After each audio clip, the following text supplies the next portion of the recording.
Ka-Express, Gilas, Pilipinas, ngayon kasama si Kai Sotto na nagbigay ng seryosong wake-up call sa buong Asia.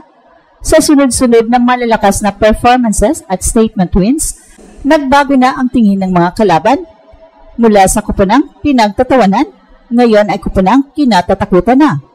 At lahat nagsimula sa makasaysayang panalo kontra Latvia sa FIBA Olympic Qualifying Tournament sa Riga. Tinalo ng Gilas ang host team 89-80 at si Kai Sotto ang nagposte ng 18 points, 8 rebounds at ang upset win na ito ay nagpatunay na kaya ng Gilas lumaban sa kahit anong European powerhouse, isang bagay na dati ay imposible. Sunod naman ay ang FIBA Asia Cup 2025 qualifiers kung saan tinalo ng Gilas ang New Zealand 93-89. Dito muling namayagpag si Kai na may 19 points, 10 rebounds and 7 assists. At sa tagumpay na ito, pinakita ng Gilas na hindi lang sila underdog laban sa Oceania Powers. Kahit natalo sa Siemens, sa Olympic Qualifying Tournament laban ng Brazil 71-60, ipinakita ng Gilas ang maturity at composure na matagal nang hinahanap ng mga fans. Kahit noong wala si Kai dahil sa kanyang injury, nananatiling matatag ang sistema ni Coach Tim Cone, mahusay ang spacing, ball movement at depensa sa paint. So ngayon nagbago na ang dynamic sa Asia, hindi na ganoon kalaki ang agwat kontra Australia, China at Japan. Sa kombinasyon ni Kai Sotto, Justin Brownlee, AJ Edo at mga veteranong guards, unti-unting lumalakas ang Gilas sa bawat laro.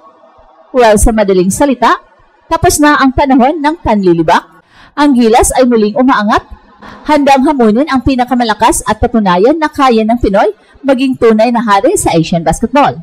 Noong mga nakaraang taon, madalas tuksuhin ang Gilas bilang puso lang ang meron. Sa harap ng malalaking kalaban gaya ng Australia, China at Japan, tila ba kulang ang tangkad, lakas at sistema. Pero ngayon, nagbago na ang lahat sa ilalim ng bagong disiplina ni Coach Tim at sa pagbabalik ni Kai, ang Gilas ay unti-unting nagiging simbolo ng modernong pagbabago sa Asian basketball. Mula sa pagiging underdog, ngayon ay tinuturing na banta sa buong rehiyon. At ang pagbabago ay nagsimula sa FIBA Olympic Qualifying Tournament sa Riga, Latvia. Lahat ay nagulat nang talunin ng Gilas ang world number 5 Latvia sa score na 89-80 sa mismong home court ng mga European. Si Kai ang naging sentro ng tagumpay, nagpakita ng maturity at presence na bihirang makita sa batang bigman. At sa larong yon, pinakita ng Gilas ang kakaibang disiplina, agresibong depensa, maayos na ball rotation at kumpiyansang lumaban sa ilalim ng ring laban sa mga mas matatangkad na kalaban. At hindi doon nagtapos ang pag-angat ng Gilas. Sa FIBA Asia Cup qualifiers, humarap muli ang Pilipinas sa New Zealand, isang team na dati ay parang imposibleng talunin. Pero sa pagkakataong ito, dana ang kwento.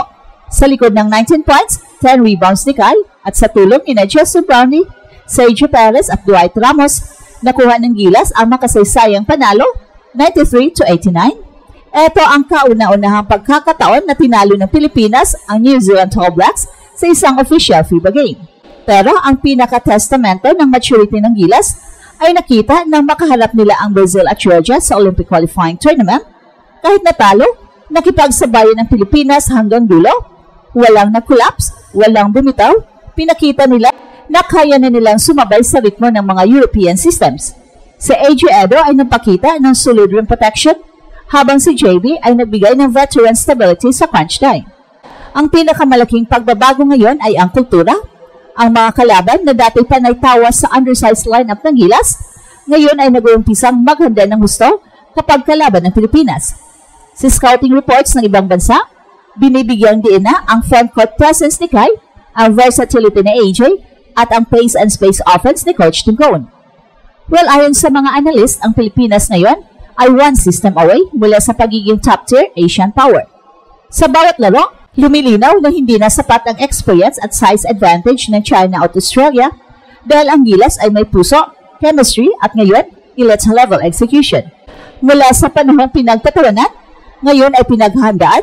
Sa bawat tagumpay, pinapatunayan ng Gilas na kaya nilang sumabay sa pinakamalakas at hindi malayong dumating ang araw na sila na ang magiging pinakamagaling sa buong Asia. At sa pagpapatuloy ng kampanya ng Gilas, kitang-kita ang systematic na pagbabago sa loob at labas ng court. Hindi na ito yung gilas na umaasa lang sa individual brilliance. Ito na ang gilas na may disiplina, spacing at international standard execution. At sa ilalim ng pamumuno ni Coach Tim, ang sistema ng triangle concepts ay tuluyang naipasok, pero may modern twist na akma sa mas mabilis na international pace.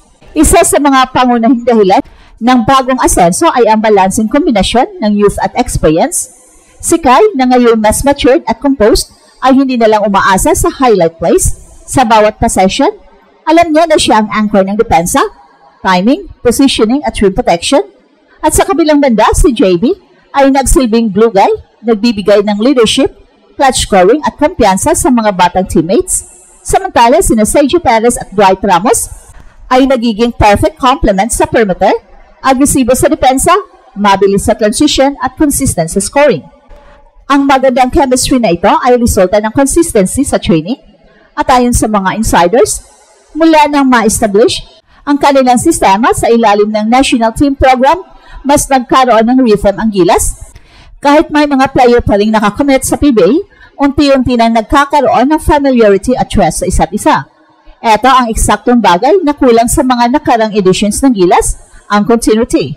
Sa panig ng international scene, ramdam na rin ng ibang bansa ang epekto ng bagong Gilas. Sa scouting reports ng Australia at Japan, lumalabas ng Pilipinas ay a threat from all angles. Hindi lang sila umaasa sa isang star, kahit sinong nasa lineup ay kayang umiscore at magdepensa. At kapansin-pansin din ang improvement ng ball movement mula sa dating isolation heavy play style. Ngayon ay mabilis na ang pasa, maayos ang shot selection at disiplinado ang rotations. Ang Kai Sotto, AJ Edo frontline ay isa sa mga pinaka-inaabangan ng buong Asia. Sa taas, length at defensive IQ ng dalawa, makakabuo ang Gilas ng zone at man-to-man setups na parehong mahirap pasukin. Kapag sinabayan pa ng physical guards tulad ni Scottie Thompson at Chris Newsome, nagiging matatag ang depensa ng Pilipinas laban sa kahit sinong kalaban. At isa pang factor ay ang mental composure. Sa mga laban kontra sa mga powerhouse gaya ng Brazil at Latvia, hindi na nagpapapressure ang mga Pinoy kahit dikit ang score. Iyon ang malaking pagbabago, hindi na sila basta excited, kundi ready. So ngayon sa papalapit ng FIBA World Cup Asian Qualifiers, maraming eksperto ang nagsasabing, ito na ang pinakamalalim at pinakahanda na Gilas lineup sa modern era. Ang Pilipinas ay hindi nalang bida sa highlight videos, tayo na ngayon ang benchmark ng disiplina, puso at modernong sistema sa buong Asia. At ito ang Express Info kung saan bawat kwento, ginulat ang mundo. Don't forget to like and subscribe.